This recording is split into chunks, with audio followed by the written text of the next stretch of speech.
Hey, what's up everyone? A lot of you already know that I have an Amcrest security system, and today I'm going to be doing a quick unboxing and going over a few specs and installing an SD card in this Amcrest 8 megapixel POE security camera. Now this is a turret style camera, which means that basically it's the way that it mounts in the housing. It's like a ball type that mounts in the housing, and it gives you a lot of adjustability as far as where you can position this thing when it's mounted. Now we'll go over a few of the specs later on, and I'm also going to be hooking this up to my NVR and showing you guys the quality difference between this and a 1080p camera and the focal lengths of it. So if you guys are interested in seeing that video, make sure you subscribe and hit that bell so you guys don't miss it.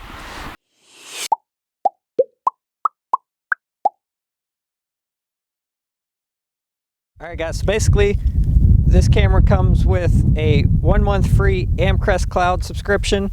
It gives you a card to remind you about updating the firmware. Now you do have unlimited lifetime technical support with Amcrest cameras. Comes with a quick start guide. It comes with a little mounting template for you to mount the base of the camera. This is a watertight Ethernet cable connector where it connects into the Ethernet port, and this is going to be your POE port as well. It comes with a little wrench for taking the camera off the base and adjusting it. What's nice about this, you could adjust any angle on the camera just by unloosening one screw, and then it comes with the mounting screws as well. So basically we're going to be going and putting a 64 gigabyte SD card in this camera because it does record to SD card, and it also records to the cloud and also NVR. Now I'm going to go ahead and put the 64 gigabyte card in because this is one that I have laying around. It does say that it supports up to 128 gigabytes, so I do recommend a 128 gigabyte card. You can get one of those for around $20 on Amazon, and I'll put a link below in the description if you guys are interested in getting a card for one of these. So basically, to put in the SD card, you basically want to take the camera off the base, just loosen up this one screw here with the included tool.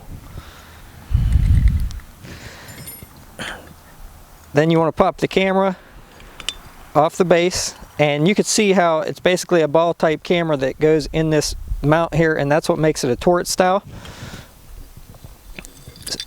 So here's your base, and really easily you can mount this thing to a ceiling or to a wall simply with 4 screws.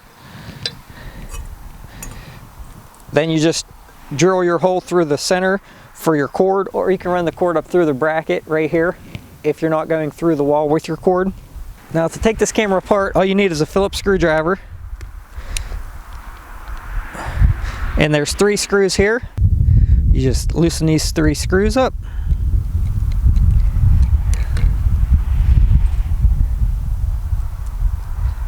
And open up the camera. Make sure you don't lose your screws. So now there's 2 screws inside here.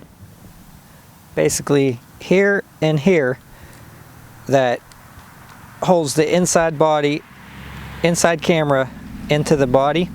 So we're going to go ahead and take those 2 screws out, and then we're going to pull the whole camera system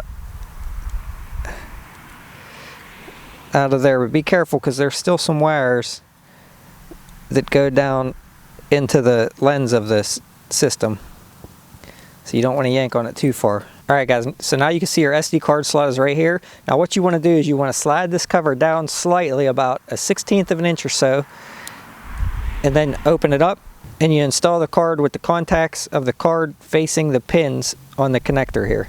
There's a little slot on the side here where the notch in your card sits. Once you get your card installed, you fold this flat back over, and then you slide it back up that 1/16 of an inch, and it locks your card in there. So it's locked in nice and secure. Now we can go ahead and put the camera back together. Make sure this little foam cover stays around the lens whenever you remount this. So now let's see if we can put these screws in here without dropping them down inside. Alright guys, now one thing I really liked about this camera is that it does take an SD card. It's nice to not have to have a network video recorder, and if you can't record to the cloud, at least you're still able to record on the camera and then get those recordings off of the camera. So we're going to go ahead in a future video and see how that works as far as the footage saving to the SD card and being able to extract that footage from the camera. So don't forget to subscribe, guys, if you want to see that. And then you just put this housing back together here. Make sure none of these wires get pinched, and it does have a nice little rubber seal around here and a little packet to prevent moisture inside the camera as well. So you just line that up there, and then you put these 3 screws back in the back. So overall, very easy to install this SD card. It's not too complicated at all. I mean, if you're capable of hooking one of these cameras up, you're definitely capable of installing one of these SD cards. The only thing I would say is just be gentle with the wires. Make sure you don't rip any of the small wires out as you're taking it apart. Alright guys, so basically we have the SD card installed. Now you mount this to your ceiling like I said. The camera goes in here, and then this housing goes over top of the camera. Now one thing I did notice, when you're locking this housing back on here, you want to lock your top in on an angle first, and then set your bottom side with your bolt down, because you want the top piece to be up inside here. It's kind of hard to explain, but if you just put it on flat, sometimes you can still get it to lock on, but it's not locked on all the way. So you want to put it in on an angle so that goes up underneath there, and then set it down. Now you can see here, basically imagine if this was mounted to the ceiling and your wires coming out the back. Basically, I mean, you have all this adjustment. You know, you could go this way, or you could turn this ring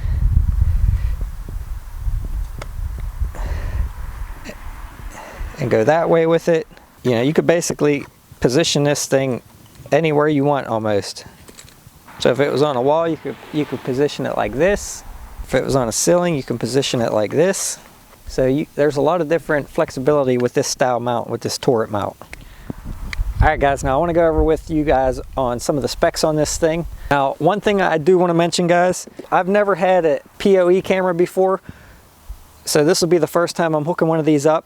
Now this does not come with a power adapter, so you will either need to purchase a power adapter for the camera, or you're going to need a POE injector, or your NVR is going to have to be capable of supporting POE. Now your NVR does not have to support POE, but you do need to either have a power adapter, like I said, or a POE injector to power this camera. Now, if you were to go with a wireless IP camera, which is what most of my cameras are, you still have to run a power cord to it. So you might as well almost get a POE camera. That way because you have to run a cord anyway, so you could just run an Ethernet cord, not have to worry about quality issues or connection issues with the wireless, and you could power your camera right through that Ethernet cord. But just keep that in mind, guys, you will have to purchase that separately. The camera has a 2.8mm fixed wide angle lens.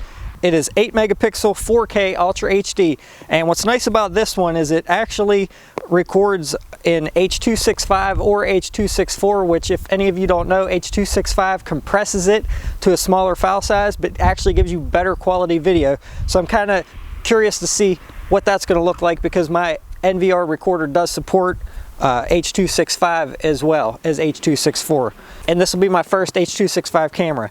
This one does say on the box that it has a one-way audio, that you can listen to what is happening, but it does not have two-way, so you can't talk back through it. It says that it has night vision up to 164 feet away, wide dynamic range, and it also has a 1/2.5 8 megapixel Starvis Sony CMOS sensor. So that's pretty good there.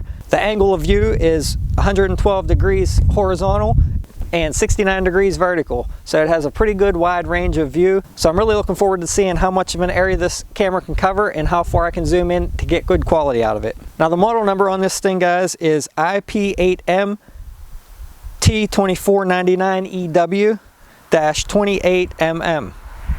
Now I'll leave links in the description below for both the camera and the SD card that I put in this as well, if you guys are interested in checking that out. Now it is an affiliate link, and I do get a small commission if you guys use the link.